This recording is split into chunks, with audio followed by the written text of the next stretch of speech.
Hello and welcome to How to Learn a Language. Yeah, the name kind of says it all. I'm Lindsay from Lindsay Does Languages, and I'm here to help you learn languages better, any language, any level. On this podcast, you'll get jargon-free linguistics insights to level up your fluency, practical mindset tips to tackle those inevitable learning wobbles, personal language diaries where I share my own progress and honest experiences, and an exclusive peek behind the scenes of language life. My coaching program that helps people speak fearlessly and intuitively by taking control of your learning without pressure or one-size-fits-all cookie-cutter methods. If you're ready to break free from perfectionism and finally start speaking the language you want, you're in the right place. Want to get started right away? Head to lindsaydoeslanguages.com/free video for your on-demand video training. All right, let's dive in. In this episode, we're talking about code switching because I love these linguistic topics and there's a lot that we can learn about language learning from understanding more about language as a whole. Now, I'm recording this in the Philippines, and before arriving, as I always do, I spent some time studying the basics of the language and getting to grips with those early essential Tagalog words, and then something quite unexpected happened. I knew that people would speak English here. I knew it was an official language, but I did not quite know how well everyone would speak English. It is wild. It's such a surprise. From elder indigenous folk up in the rice terraces to young people in Manila, English is really widely spoken and widely understood, and it's been interesting. In fact, a word that I learned for thank you before I came is salamat po, and I'm ready to go. You know, day one, I've got my thank you loaded up, but it just did not take long to realize just a couple of days in, I'm thinking, oh, I'm hearing locals say thank you po. Locals aren't saying salamat po to each other. They're speaking in English. They're having these interactions, you know, ordering food or buying a ticket or whatever in English. And then they're saying, thank you, po. Mind blown. And then there's the Spanish cognates, right? So signs like kindly don't put your basura here, fully in English, except that word basura. And that word basura is Tagalog, right? But I mean, what even is English? What's Spanish? What's Tagalog? Where do you draw the line? How do you know that the word basura on that sign is in Tagalog and not in Spanish? Well, of course, the answer is context. But the broader answer to that is kind of tricky, right? And that is where we start to get a glimpse into the idea of code switching. So what is code switching? Code switching, then, we'll give a formal Wikipedia definition to start us off. This is the process of shifting from one linguistic code, a language or dialect, to another, depending on the social context or conversational setting. Okay, so I don't speak Tagalog, so I can't confidently say exactly which English or Spanish words have been fully adopted into that language and are now considered full-on Tagalog. But I can say that kindly don't put your basura here is code switching between English and Tagalog. I Googled this, I had a quick check of a couple of online dictionaries. Basura here, not a Spanish word, it's a Tagalog word. It's a cognate from Spanish, and it's also one that's led to some unique Tagalog words. Like, for example, mag basura consists of the verb stem mag, kind of meaning to do, and then the word basura. So that means to scrap or to throw aside, right? To make rubbish, essentially. So our sign, we know that that is code switching between English and Tagalog. So interesting, right? So there's one or two, or possibly two together, things happening here. The writer of that sign either doesn't know the English word for rubbish or trash, and or the writer of that sign assumes that the reader will not know those words and that they will better understand the word basura, right? Can you see where we're coming from here? So it's kind of like it's all about context. That sign I saw up in the mountains, right? In Banaue, I think is where I saw that sign.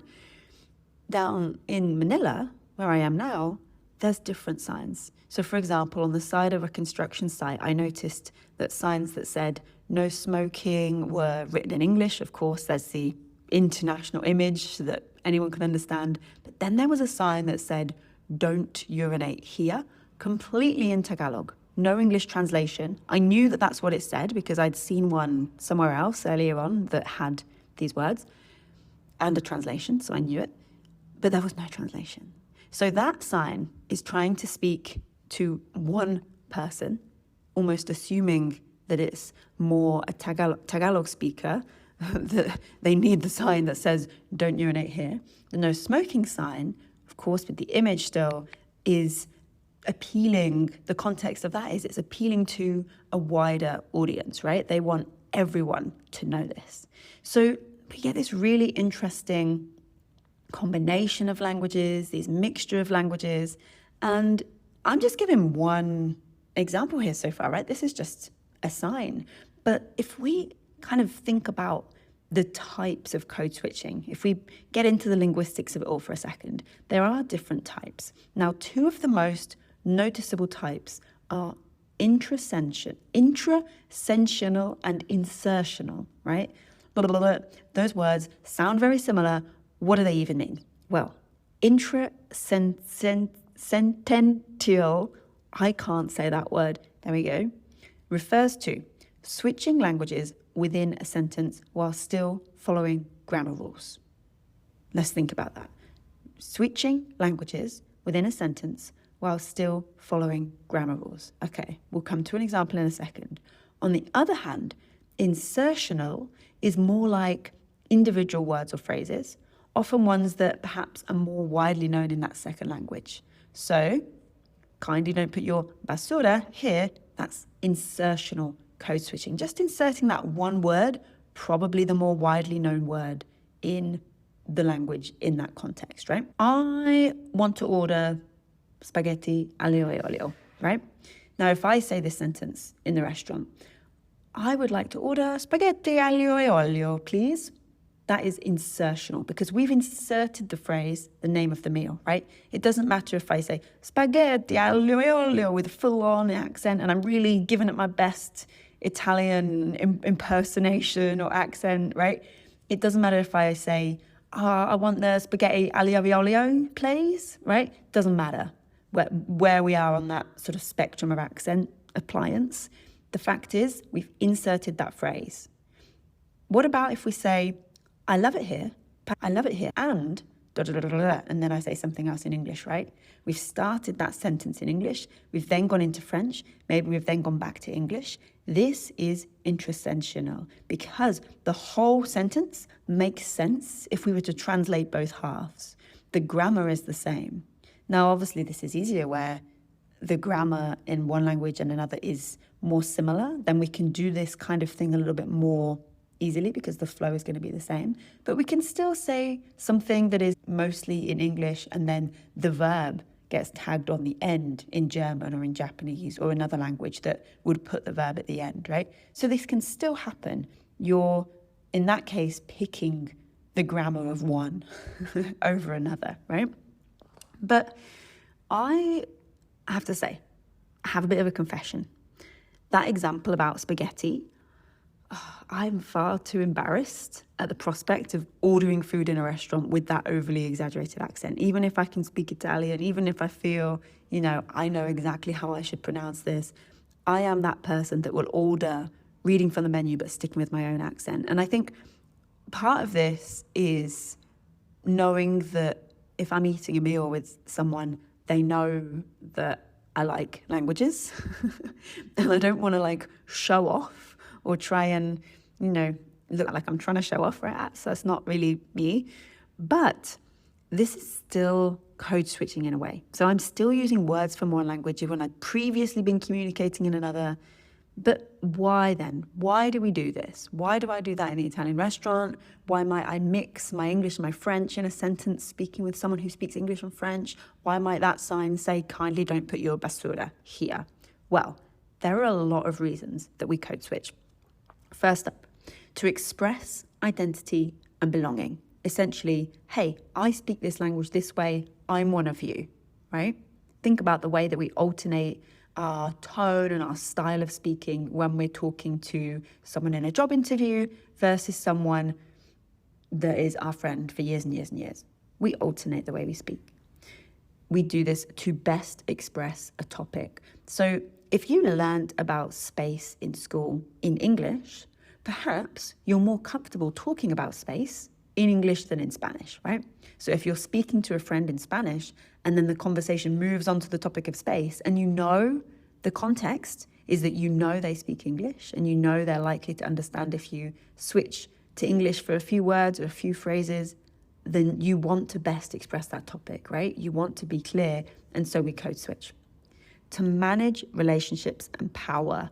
So this is all about respect, softening tone, matching speaker expectations. Language is always power.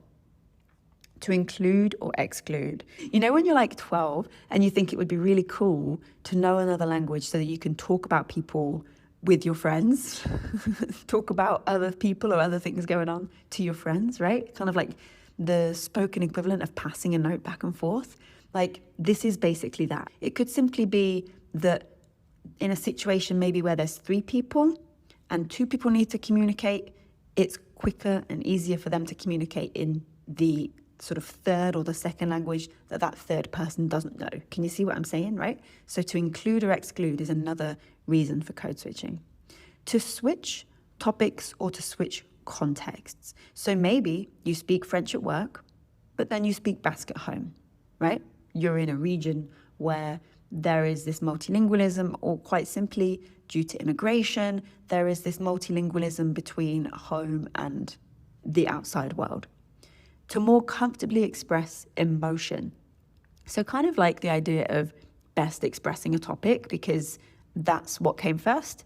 The same thing goes for emotion, perhaps even more so. So sometimes you just need that more nuance than just happy and sad. And if that's the only 2 words that you know to express emotion in a language, you're going to want to resort to your native language to just give that extra nuance if you know in that context that someone else that you're speaking with will understand. Environmental triggers. So maybe you walk into the kebab place and your brain just switches to Arabic to chat with your friend behind the counter. And even, we're not even talking about a different language here. Perhaps you walk into the kebab place and you talk to that kebab shop owner in a different way. You call him boss man, you call him sir. You have this different nuanced way of speaking with that particular person in that environment. For humor. So jokes don't always translate easily. Sometimes you just need to switch language to get that laugh, whether it is something because it's like a pun or it's a play on the language, or simply because the context of that joke is more relevant to that other language. You need to switch for humor. And finally, to keep speaking when you forget a word in another language. So when you want that conversation to flow, saying it in another language that you know will be understood so that you can continue to then speak is all part of it. So all of these reasons, and many more as well, are reasons why we code switch, why we have this shift. But these reasons don't automatically mean that code switching is always respected, always understood. In fact, there's been various efforts over the years across classrooms, across countries, to quash this idea of code switching, to stick to one language. Often that language is English, funny that.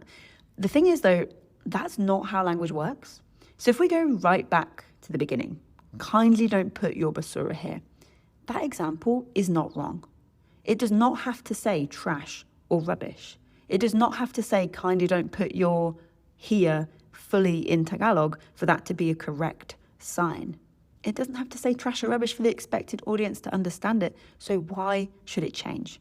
Code switching plays a really big role in how language evolves, how they have evolved, and when it comes to language learning, it's not something that we need to try and avoid. In fact, I really encourage this. When you're practicing and writing some sentences in the language that you're learning, if you don't know a word, write it in another language and keep going. You can come back and you can correct it later.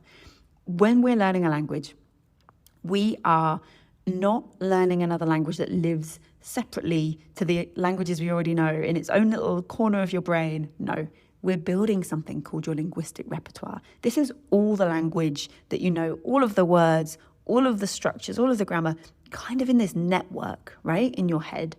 Now, when we think of it that way, we can recognize that actually, when you are, let's say, writing in Spanish and you're thinking, oh, what's that word? And your brain pulls up the German word and you go, oh, brain, not now. I'm trying to do Spanish. And we get really annoyed with that. No, we shouldn't get annoyed with that, because actually our brain is just doing the best that it can in that moment to try and help us keep going. So if it does bring up the German word, we can go, I know that's German. I'm just going to write it for now. I'm going to highlight it. I'm going to write it in capital letters, whatever it is, so we can notice it, and then we can come back to it later. But if it keeps you going, if it keeps your writing practice moving, then that's what we need to do.